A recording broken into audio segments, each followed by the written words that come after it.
A tragic weekend on Thunder Bay area waterways. M&R officials successfully capture a treed bear. And city officials close down a Chippewa Park landmark.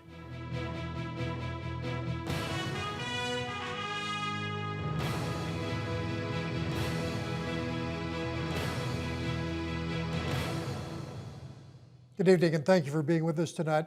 It has been a deadly weekend on the waterways around Thunder Bay, with 3 people confirmed dead in 2 separate drowning incidents.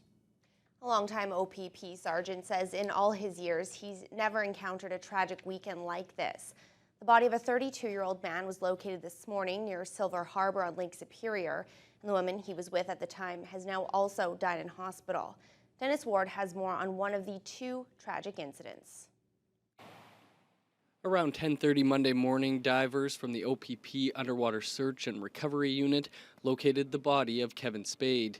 The 32-year-old Sioux Lookout man had been missing since Saturday after he jumped from a cliff into Lake Superior and began having trouble trying to exit the choppy water. Sergeant Dave Moskal of the Thunder Bay OPP says at the time, Spade was with 26-year-old Marlene Fox of Big Trout Lake. There was a young lady that had gone into the water with Mr. Spade. She was found at the time of the incident, transported to hospital, and has since passed away. OPP, along with the Canadian Coast Guard and other emergency crews, searched for Spade's body throughout the weekend. Moskal says Lake Superior is unpredictable and believes even the strongest swimmers would have had difficulty with the water conditions at the time. Still, Moskal says everyone was hoping for the best. Of course, you always suspect, and you always hold on to hope, and we always hold on to hope. We continued the search through into darkness the day of the incident. We carried on with the search yesterday, and you always hold hope until you can confirm one way or another what the circumstances are. The investigation into the 2 deaths is now in the hands of the regional coroner. These are not the first cliff jumping deaths this year. A 26-year-old city man died in June at a popular diving spot near the Mackenzie River. Dennis Ward, TBT News. This weekend's other drowning occurred on the Kaministiquia River near Silver Falls. OPP carried out a recovery search this afternoon for a man who disappeared after a canoe tipped over.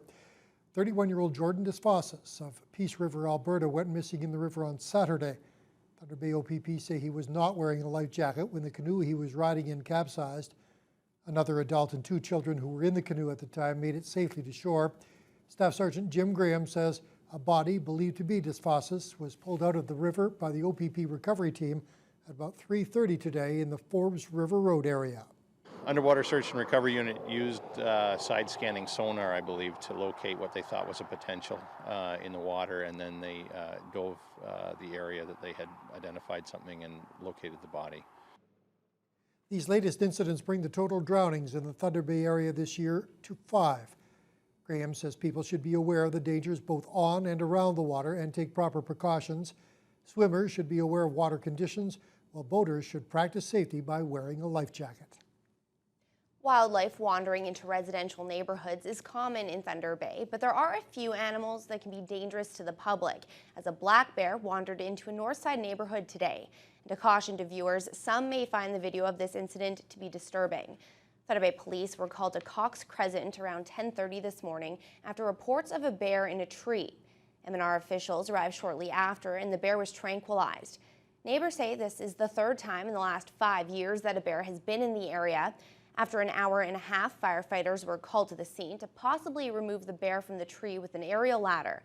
But after being tranquilized again, things came to a crashing halt.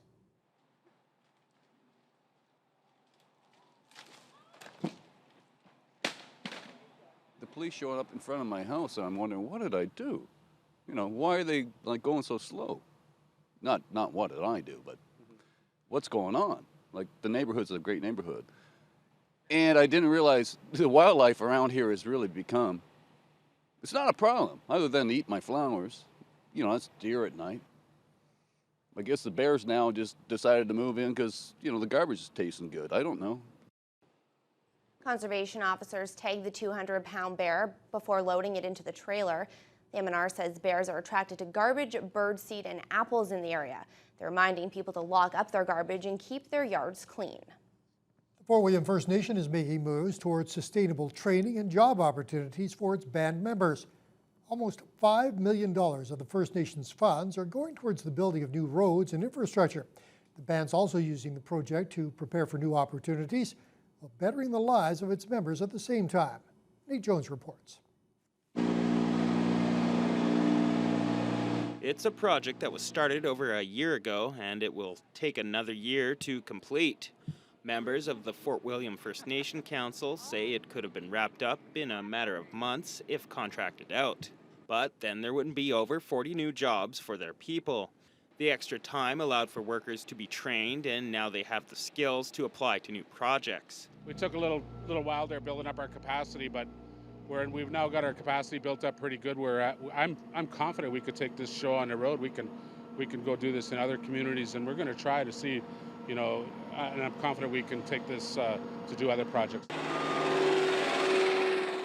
Just over 16 kilometers will be paved and resurfaced along Mission Road.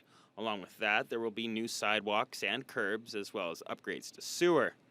The $4.8 million project is using $1.8 million of crushed rock from the reserve. Council members believe there is about 30 years of life in the rock quarry, which opens up another market to capitalize on. When looking at self-sustainability, I mean, you need to be able to put various measures in place, and you need to look at sustainable options. And when it comes to the construction division, there is a market for it. There is an industry for it, and Fort William First Nation is definitely ready and willing to jump on that and start capitalizing on that. As part of this project, leadership in the community was looking for ways to help those who were struggling with addiction issues. Before they can even work on the program, they got to take a drug test, and they got to be clean. And it helped my family. I had a couple of people that were on drugs, and they passed the test, and now they're working. Bannon says that these new opportunities have led to the end of social assistance for these new workers, while instilling a new sense of pride. The band hopes to have all roads on the reserve paved and completed within a year. Nate Jones, TBT News. Thunder Bay Fire and Rescue crews were called to the Canadian Tire parking lot located in the Thunder Centre this morning after reports a parked vehicle was engulfed in flames. When crews arrived, they found a white van on fire parked near the building and surrounded by other cars. Numerous bystanders with camera phones captured it all on video. Thunder Bay police arrived on scene first and moved some of the vehicles out of the way. Then fire crews arrived and extinguished the blaze. District Fire Chief Dirk Stady says these calls are fairly common, and in this case, a full crew was dispatched to the scene. Our crew, it was a full response. Our crew got in here, got the fire out right away. We canceled the other pumpers. But because it was so close to a building, it required a full response. The investigation is ongoing. Thunder Bay's Habitat for Humanity has been forced to completely stop their salvage projects, pickups, and deliveries. This after their truck was stolen from the back of their building over the weekend. The silver 3/4-ton Dodge pickup truck was taken from the Restore location on Squire Street on Friday night. The incident has forced the organization to halt their mobile operations. The truck is used to complete daily tasks, and they're hoping, with the help of the community, the truck will be located. Habitat for Humanity CEO Diane Mitchell says the truck and its related equipment would cost around $50,000 to replace, money they don't have in the budget. Absolutely shocking that somebody would come and do this, and I don't know how they did it. I mean, the keys were not in the vehicle, and the vehicle was in a fairly secure place, and it means that we've going to have to find cuts in our budget somehow, which is very hard to do when I can't even have sales in our Restore, the big stuff, because we get really big stuff from our salvages and deconstructions, and that brings us in a big amount of money. Mitchell says they're working with Thunder Bay Police to find the vehicle and hopes it will be returned as soon as possible. It's 26 years in counting for the Atikokan Bass Classic, and the event continues to draw huge crowds. A full field of 110 professional and amateur angler teams hit the lake this past weekend, all vying for the top prize of $10,000. But as Jordan Milani tells us, it's the overwhelming community support that really keeps the competitors coming back year after year. 1861 yesterday. Look it. It's been called the funnest bass tournament in Ontario, and for good reason. great bass fishing, and a big party to end it all off. Nearly 1,000 Atacocanites gathered under the big tent on Saturday for weigh-ins that would eventually crown the 2013 Bass Classic champions. 110 teams set out to catch the top 10 fish over a 2-day span that saw great weather, plenty of action, and a few good laughs. Kevin Rissanen, a former winner of the Classic, found himself swimming with the fishes after he caught a snag and lost his balance at Marmion Lake. We didn't really have much going on anyway, so we weren't too concerned. I mean, we both laughed for about 2 hours afterwards, not to mention the fact that I'm in the water and I still have a snag. Bob Richardson, a fishing pro out of Illinois, has attended the Classic for the last 5 years, filming an episode of his own TV show titled Outdoors in the Heartland. He says the level of competition continues to rise each year, and word is getting out on just how popular the tournament has become. It takes the town people, it takes the crowd, and what gets me is there's 110 boats here. I started in it 5 or 6 years ago and was the biggest, fastest bass boat on a tournament trail here. Now we see all kind of Rangers, all kind of Tritons, all kind of Skeeters. You know, there's probably 25 big bass boats in this tournament. Despite the heavy competition, Richardson says local anglers have managed to knock him out of contention in recent years, and this time was no different. Beginning day 2 in 7th place, the local father-son duo of Todd and Steve Brick from Atikokan say everything just seemed to fall into place as they came out on top of the field with more than 38 pounds of bass to take the crown.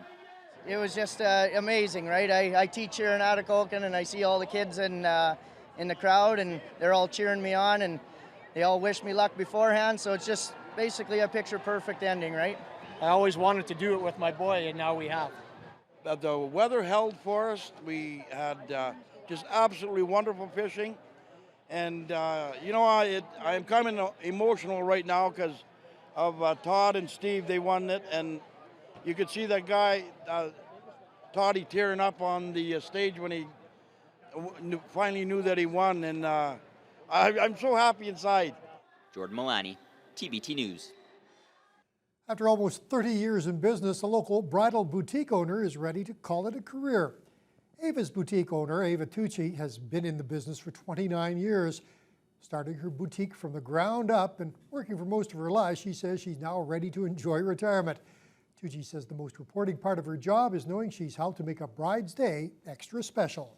Thousands of customers, they're still coming back every day, and they remember my wedding gown was such and such, and we reminisce, and I made so many friends over these years. It's been just precious.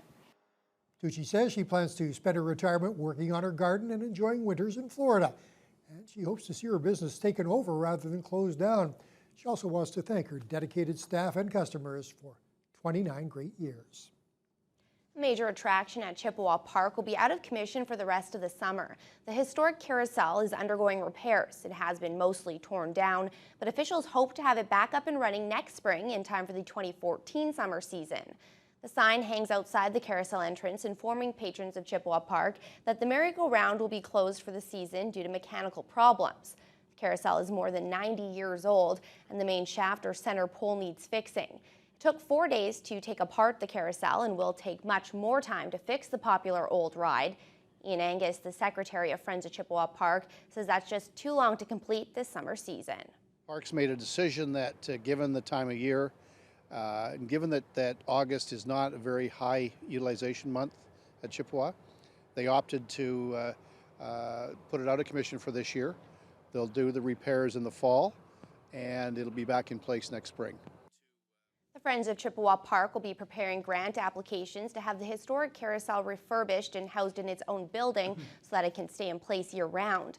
The carousel is designated as a heritage facility by the province of Ontario. It is one of only 2 or 3 Parker carousels left in the world. And according to Angus, it's very high in historic value.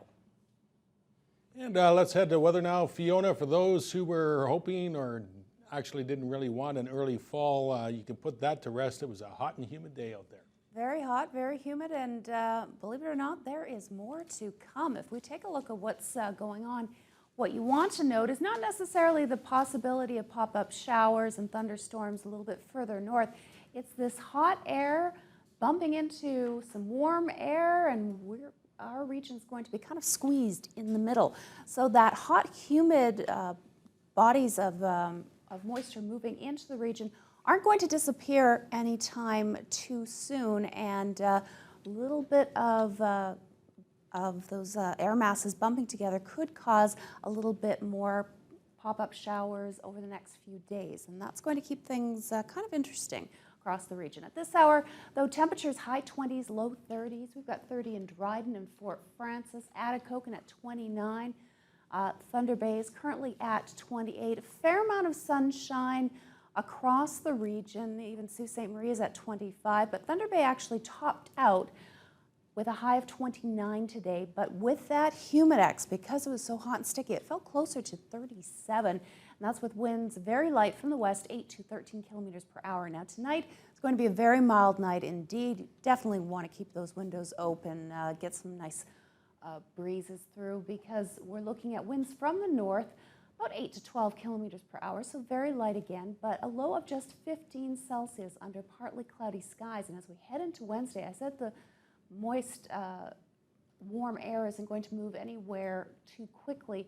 We're looking at least a couple more days of anywhere from 29 to 32 degrees Celsius, which maybe not great news for some folks, but others who were, as Randy, you were saying, complaining about fall coming too soon. Well, it looks like we're heading back into more summer-like weather, so got to get out there and enjoy it. Can't do much about it. Okay, thanks very much, Fiona. Well, there will be a slight delay in the resumption of activities in the House of Commons. The Prime Minister has announced a decision to prorogue Parliament. We'll have the latest on that and more as your Monday News Hour continues. There will be a new throne speech in the fall. Obviously, the House will be prorogued in anticipation of that. We will come back in October.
Federal politicians won't be heading back to Ottawa in September. The Prime Minister said today he plans to prorogue Parliament and start a new session in October.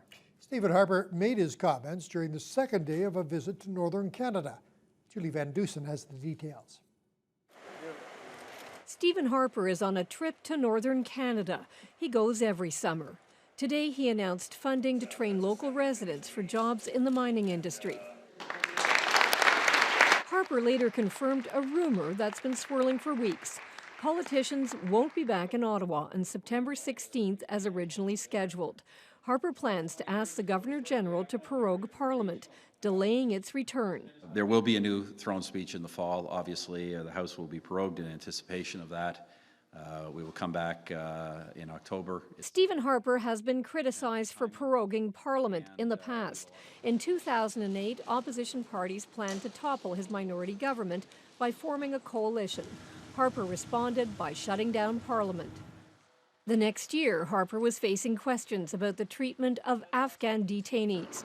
Again, he prorogued Parliament to take the spotlight off the issue. Ending this session of Parliament means some outstanding bills will die, and prorogation allows Harper to delay questions in the Commons on the messy Senate spending scandal. 3 of the 4 senators now under fire for expense claims irregularities were appointed by Harper, including Pamela Wallin. As you know, the senator has not been a member of our caucus for some months, but I would expect that action will be taken to ensure full accountability for any breaking of rules. Harper also said he is planning to lead his party into the next election expected in 2015. It would be his 5th campaign as Conservative leader. Julie Van Dusen, CBC News, Ottawa. The shooting death of a young Toronto man has sparked a huge outcry. Today, the police officer accused of killing him was formally charged. Adrian Arsenault has more. The video has circulated and infuriated globally. So many have already made up their minds about the scene and the shooting, about 18-year-old Sammy Yatim and the 9 police bullets that killed him. Think before you kill! Think before you kill! Murder has been the public cry. Now it's an official charge. Constable James Forcillo, who fired every shot, now charged with second-degree murder. He's expected to turn himself in tomorrow to have a bail hearing at Old City Hall in Toronto, where he spent years as a court services officer. His union standing firmly behind him. Very disappointed. We're always disappointed when we see one of our officers charged, but again, second-degree murder, we find this very disappointing. It's a lose-lose situation, quite frankly, for the family and our officer, and you know, our officer is definitely a casualty of this incident. A murder or manslaughter charge for an officer on duty is incredibly rare in Canada. Convictions even more unusual. What happens with this case will undoubtedly be studied by police forces nationally. There are so many questions to answer. Why did Forcillo fire at all? What happened after the first 3 shots? Here, you can see Yatim fall to the ground. It was only then that 6 more shots were fired. And what were the other 22 police officers doing?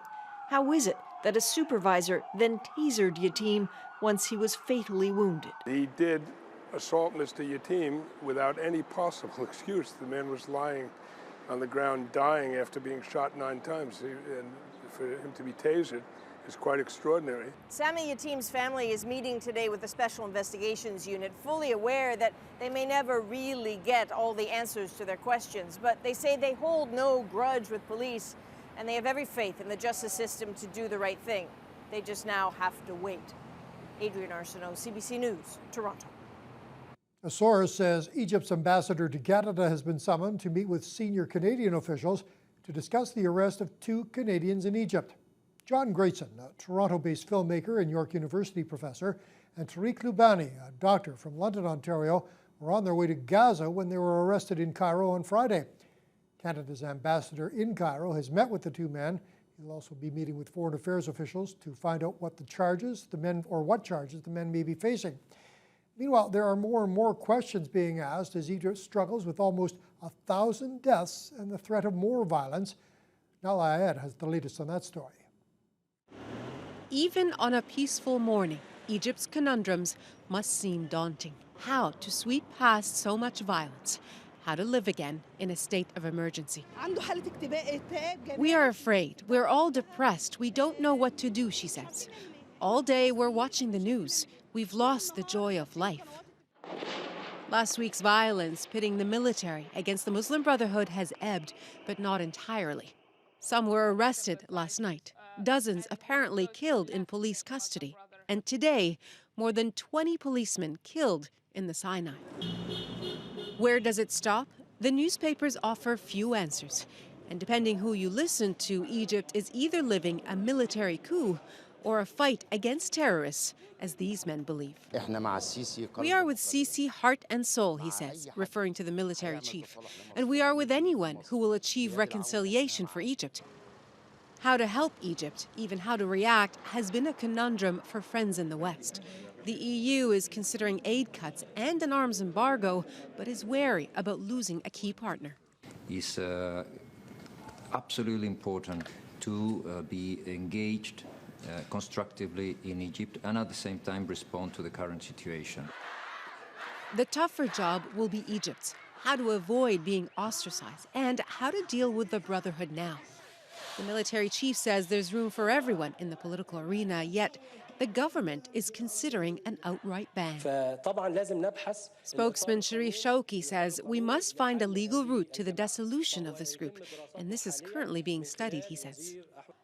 Others tried that before, including former President Hosni Mubarak, behind bars since he was deposed 2 years ago. Judicial officials say he could be released this week as he waits for his next trial. Yet another flashpoint in a country rife with conundrums. Nala Ayed, CBC News, London. Celebrated Olympian Oscar Pistorius has officially been charged with murder. The man known as the Blade Runner was back in court today over the shooting death of his girlfriend.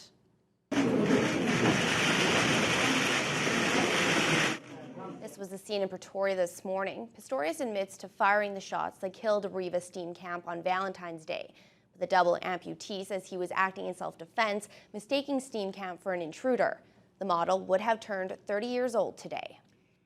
It's a boat with a lot of history behind it and a lot of speed. And after 2 years worth of restorations, the Miss Canada 4 is back on the water. Red Sharon has that story. To hear it roar, you'd never know Miss Canada 4 is over 60 years old. But that's a 3,000 horsepower Spitfire engine sitting inside her wooden frame, one that helped power this Canadian boat faster than any other back in 1950. Miss Canada holds the lead for 6 laps. In the cockpit, flying across the water, were Harold and Lorna Wilson, the first Canadians to become world champions in any motorsport. He, the dashing young driver, and she, his co-pilot and chief mechanic. My dad wanted to be the fastest man in the world. He was fearless, and she was as well. In October of 1950, they went after the world speed record. But on their second try, disaster. She blew up the transmission box and came to an inglorious stop about 50 yards short of the finish line. Even so, Miss Canada 4 had clocked an unofficial speed record of over 320 kilometers an hour. Faster than any boat had ever run. It was also the last time the Wilsons raced. They retired and passed away a few years ago. Let her down. But their boat, the Miss Canada 4, is about to come back to life. A team has spent 2 years rebuilding her top to bottom, thanks to the deep pockets and abiding Canadian passion of entrepreneur Bobby Genovese. I think it's a great investment. Yeah, it's an investment in a piece of Canadian history. It is. You know, there's only one of them. Today, he takes his first ride. On the water, Miss Canada looks stunning, but is more of a miss than a hit when it comes to speed. She quickly overheats, but it doesn't matter. This team has every intention of working the gremlins out, and soon, Miss Canada 4 will be on tour. Who knows? Maybe even coming to a marina near you. Red Sharon, CBC News on Muskoka Bay, Ontario. All right, check out these wheels. This is a fast car with a big price tag. It's a 1967 Ferrari Spider. The convertible is sold at auction in California for, only $27 million. It's now the property of Canadian fashion mogul Lawrence Stroll. One of his hobbies is collecting vintage Ferraris. You guys want to buy me one of those? Yeah. Thank you. Sure. Okay. Let's take a look at activity in the markets because we're all going to win big there if we're going to buy one of those. In Toronto today, the TSX plunged 148 points to 12,588. The Dow Jones Industrial Average down 70 points to 15,010. The Nasdaq slipped 13 points to 35,89. Canadian dollar closed at 96.69 cents US. That's down 3 1/100. Gold fell $5 to $1,365 an ounce. Oil slipped 36 cents, 107.10 a barrel.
For long-suffering Toronto sports fans who put up with the follies of the Leafs and the Blue Jays this year, there is some hope on the horizon. It's coming from the Toronto Argonauts. Yeah, a lot of people, I think, thought they did it with smoke and mirrors when they won the Grey Cup beating Calgary last year. But so far, so good as we approach the midway mark of the season. Their offense is in gear.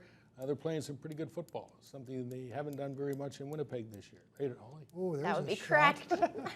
Well, the Toronto Argonauts are flashing the form that led them to a Grey Cup win last November, giving the Rogers Centre faithful plenty to cheer about last night as they made it 4 straight wins against Edmonton. Early in the first, Zach Caleros is in for Ricky Ray on short yardage, off the play action and goes out and dumps it off to Xander Robinson. He has all kinds of room. The big man rumbles down the sidelines. He'll go all the way for the touchdown. It's a 45-yard major to make it 7-0 for the Boatmen. Second quarter now 9-7 Edmonton. Ray goes end zone for Jason Barnes. That's an 8-yard TD. Bring the Argos back in front 14-9. It was a beautiful night at the Rogers Centre with the dome open. Late in the first, Mike Ronnie, what a game he had, looking deep for Fred Stamps in double coverage. But Stamps hauls it in, and it's a 45-yard pickup. After a Toronto offside penalty, Riley finds Kerry Koch in the end zone. It's a 4-yard official score. Koch doing a good job not to bail on the pavement. 16-14, but the Argos had a field goal. They led by 1.5. Third quarter, Ray picks up where he left off. He'll find rookie John Charles, who has 4 majors in only 3 games this year. That's a 31-yarder, double blue by 8. Later in the quarter, now 26-16. It's Ray finding Chad Owens for the 6-yard score. Owens takes exception to the hit from the defender. He would get flagged 15 yards for roughing. The Eskimos would launch a late comeback, but the Argos hung on to win it 36-33. So they have won 4 in a row. Staying with the gridiron, no doubt there's a passion for football in Thunder Bay. All it takes is one drive past the James Street Fields to know this. The Thunder Bay Minor Football Association has been running their annual summer program at those fields over the past couple of months. 10 years ago, there were about 12 to 15 kids a team, but now that number has jumped to 25 per squad. Matt Scooby is more on the rise and development of football players in the city. Liam Stewart is 14 years old, but he's already been playing football for half of his life. Being able to hit someone, I don't know, I just love playing it. There's lots of team sports and everything. Everybody's really nice, and it's just easy to get along with everybody. Stewart is part of the Thunder Bay Minor Football Association summer program. Over 100 kids aged 9 to 14 are on the gridiron playing organized football this summer. 14-year-old Darren Skelhaas is also among that group. All my friends, everybody plays hockey, and I wanted to try something new at first, so I came to football, came here, and I met a lot of nice kids, and it was fun. And that's exactly what president of the organization and coach of the grade 8 team, Rob Thompson, preaches. He says it's a fun first league, but they're also focused on development. Whether it's pulling a 6,000-pound truck or getting footwork right during drills, the hope is that kids will move on to play high school football. I think if you ask the high school coaches, they know the kids that have played minor football. They can, if you go, I'm pretty proud of the fact when you go to a high school football game and you listen to the names that are being said, I'm going to say, 90% of the kids are, come from minor football. Not that they're not great athletes somewhere else, and there are some kids, but, you hear those names and I smile pretty wide to, know they came alumni of Thunder Bay Minor Football. It helps a lot because lots of kids aren't going to have as much experience as lots of players that get to play before they go. So they learn a lot of the basics. The program culminates with all 5 teams traveling to Blaine, Minnesota next weekend to take part in the Minnesota Youth Football Showdown. It's the 5th year the Knights have taken part in the 3-day tournament, and being the only league representing Canada, the pressure is on to compete against some stiff competition. Thunder Bay is we're pretty tough, and we got some really talented players here. The rule changes kind of hurt us to start, right? But we have really great coaches that know both games very well. So I think we prepare our teams pretty good to go down there and compete. Matt Scooby, TBT Sports. NFL news, Kansas City has traded receiver John Baldwin to San Francisco for fellow receiver A.J. Jenkins. Both are former first-round picks who have yet to pan out. In preseason ball last night, first quarter, it's 3-0 Giants. The Colts' Andrew Luck with a quick hitter to Reggie Wayne, who casually reaches up with one hand. He hauls in the pass. No big deal for the Pro Bowler, who should go over 1,000 reception receiving yards for his career this year as he makes it look easy. It's in the air and caught for the touchdown by Reggie Wayne. Well, as you can see, Reggie Wayne's ready for the regular season. An outstanding catch on a pass that should have been picked. It's 10-3 Indy. Second quarter, Luck drops back, looks to the corner of the end zone, finds T.Y. Hilton. Also a great catch as he brings it in. They gets both feet down. It's an 18-yard touchdown reception. Colts on top, 17-3. They go on to win it, 20-12. The Blue Jays have the night off before opening a 4-game series in the Bronx with the New York Yankees tomorrow afternoon. They were trying to avoid losing the series at the Trop to Tampa Bay for a 20th consecutive time yesterday afternoon. And the Rays mascot having some fun with Jays call-up Kevin Pillar before this one. It's always fun when the mascots get involved.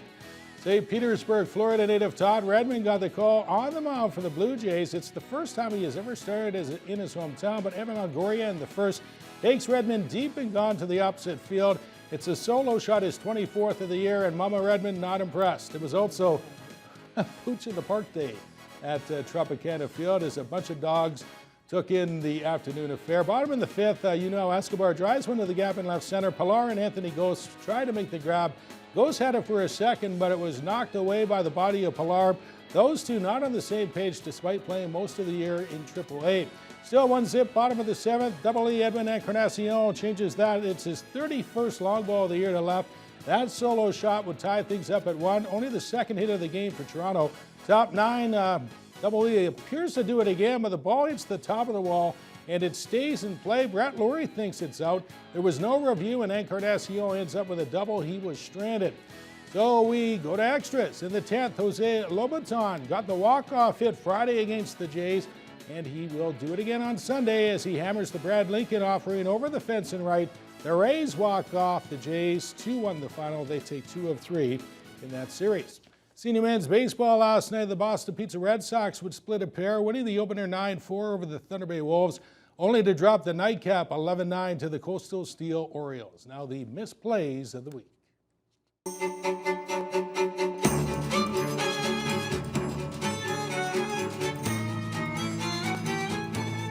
Yonder Alonso just flat drop a ball that, most 8-year-olds are going to handle. Remember when you were a kid and you had that type of play in Little League? You hit it back to the mound and they start throwing it around and you can circle the bases and you said, hey, Mom, I hit a home run today. Oh dear, Jordan Archer. It's a moment to forget as quickly as possible for him, unfortunately. A little soft liner, and the bat goes flying right at Sogard and knocks him down after he makes the catch. I have never seen this before. Bautista didn't see it, still doesn't see it. Fan down the right field line. Looks like he's John at Bautista, and Jose says, just sit down, please.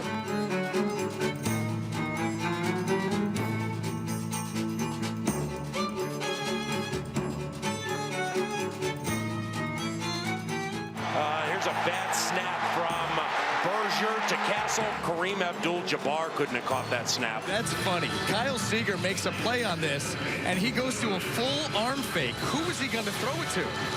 This is great. He arm fakes right at Sean Rodriguez. Who is that throw going to?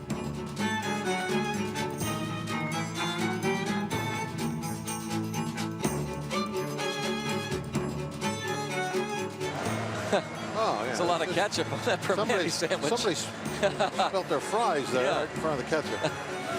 Iglesias tried to bunt, and that ball got him where? Oh, my goodness. Hope it didn't hit him where I think it hit him. I think it did. And if it did, it's going to be a while before Jose gets to his feet. Okay, one look's enough.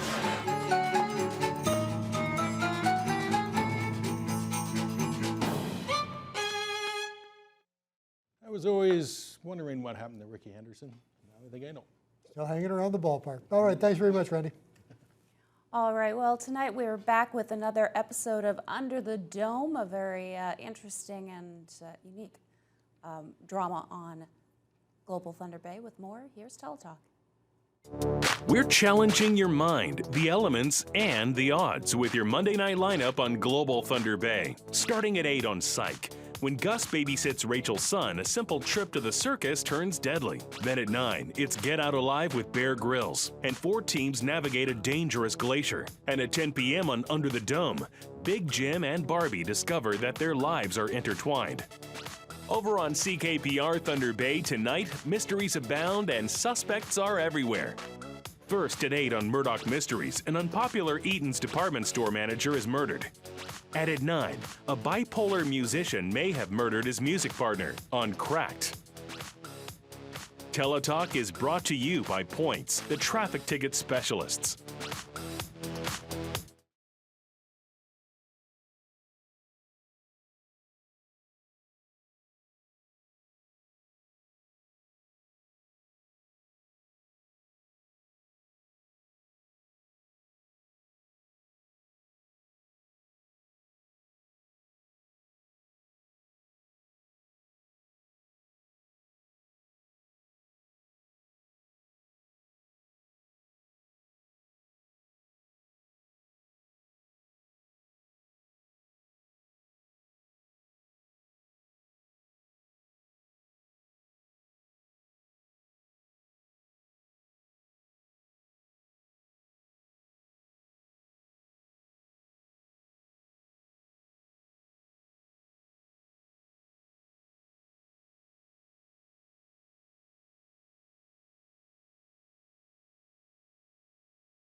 Well, most of the summer it's been below seasonal, but this past week and even today, Fiona, it's beautiful and very hot. Very hot, very humid, very sultry weather going on across the country in many parts, and Thunder Bay is definitely one of them.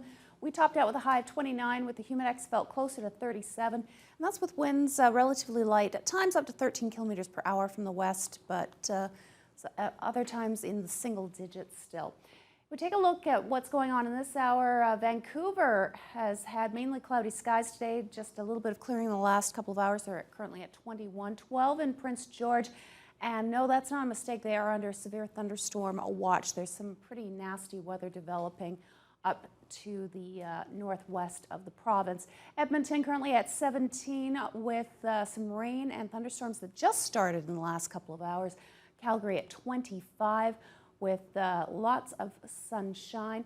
26 in Saskatoon, 30 in Regina, with the humidex feels closer to about 33, 34. Lots of sunshine today. Winnipeg also enjoying the sun, and humidex topped out at 38 in the last couple of hours. As we head into southern Ontario, the humidex again is being felt. Low 30s seems to be the magic number for much of southern Ontario, Toronto, and even up into Ottawa and Montreal. Meanwhile, Quebec City currently at 25 with also lots of sunshine.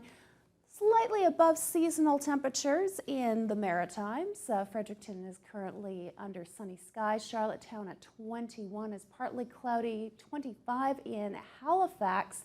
And St. John's, well, they're a little bit cooler, but they have some pretty gusty southwestern winds, so they're experiencing that at this time.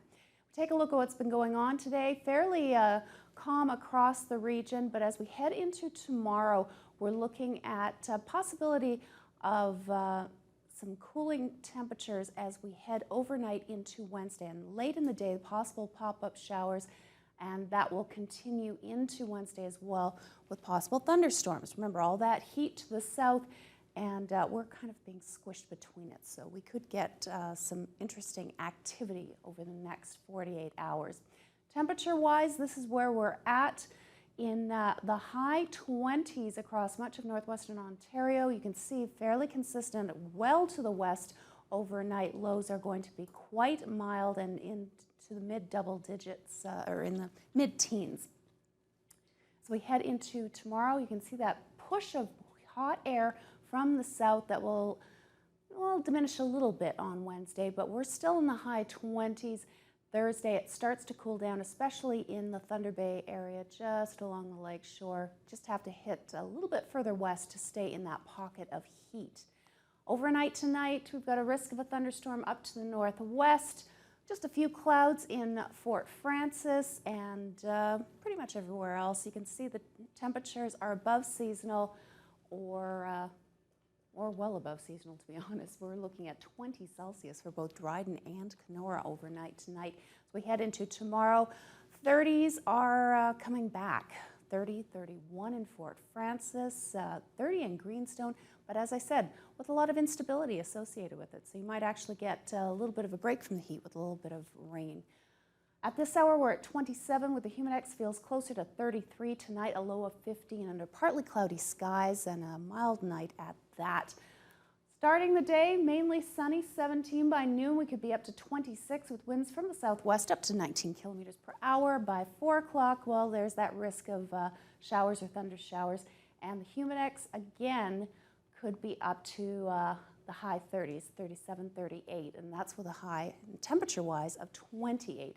Wednesday, we're looking at a high of 31, but not quite as much humidity as that cold front starts to push in. By Thursday, we're back to slightly more seasonal values, 23, 22 on Friday, 22 again on Saturday. And that, folks, is your forecast. All right, thanks very much, Fiona. For those of you who aren't dealing with the heat all that well, stay with us. We've got a suggestion, a quick, fun way to beat the high temperatures. Of course, you're going to have to get some friends together, a whole lot of friends. That's coming up next.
Well, here's a good way to beat the summer heat.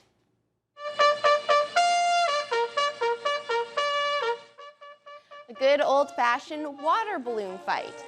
Folks in Seattle got together to try to set a record for the world's largest water balloon fight. Hundreds took part, and every one of them got wet. I think it's a great idea. Let's recap our top story of the day. It has been a busy day and a tragic day for OPP underwater recovery teams. They managed to pull 2 bodies from the water, one in the Silver Bay area, one in Silver Falls. Brings the death total from 2 separate incidents this weekend up to 3. And Canada's in action. It's a must-win situation against Panama at the Little League World Series in Pennsylvania. We'll have highlights later on. And a mild night tonight, a low 15. But tomorrow, even though it'll start out sunny, you might want to bring your umbrella if you're heading out in the afternoon. Could see a few showers, maybe even a thunderstorm pop up here and there. But the good news is there's going to be lots of sunshine and heat, at least to start the day. So that's your early look at news, weather, and sports. Thank you so much for joining us this evening. Have a good night.